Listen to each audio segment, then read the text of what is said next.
What is up, you guys? It's Dom here from JoJo Productions, and today we're going to talk about my all-time favorite lens. Let's do this thing.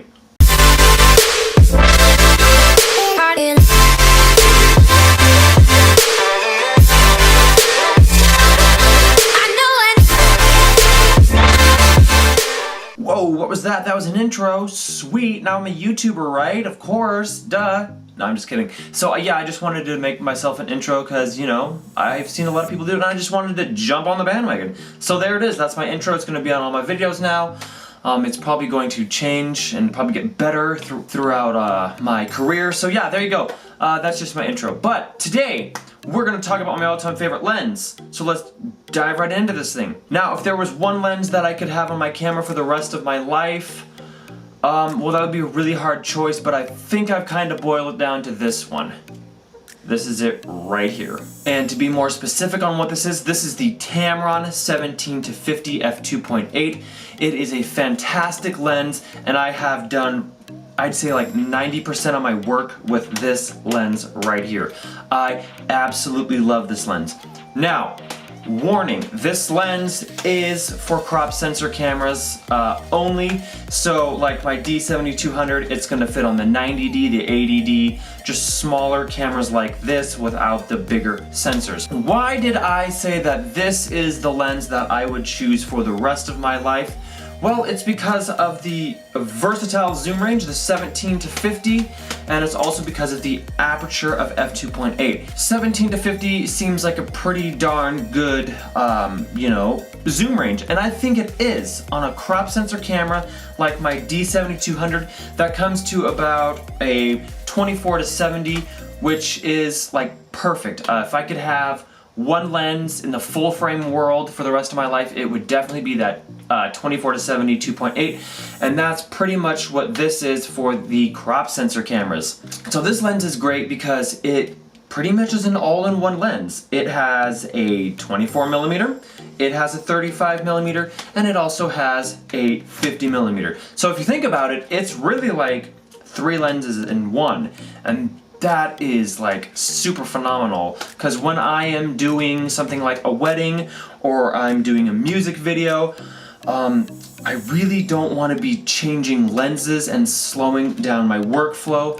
This lens allows me just to zoom in however much I need to, or pull back as much as I need to, and it is just a super nice lens. It lets me work really fast. This lens is also, surprisingly, it's actually quite a sharp lens.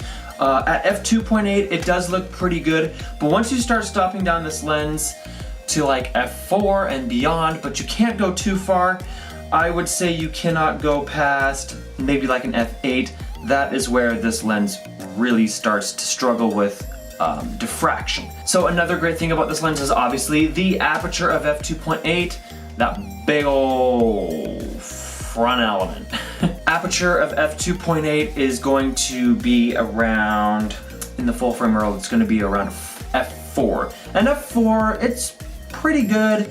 It's going to get you some pretty good shallow depth of field. It's going to give me a really nice blurry background effect, but it also lets in a lot of light for when I'm working in low light conditions.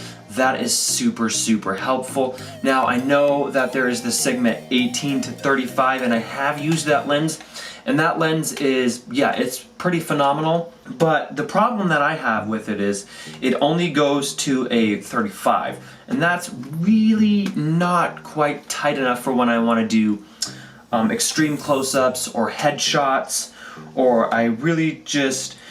The difference between 35 and 50 really does make a big difference. There's a huge difference between the two. So I do like that this lens does have that extra reach. So another just fantastic thing about this lens is that the fact that it does have image stabilization. That is awesome for when I'm doing gimbal work. It does give me that extra, just little bit of stabilization help. But it also gives me stabilization help when I'm shooting handheld like this, or I'm taking photos in like really low light conditions and I have to slow that shutter speed way down.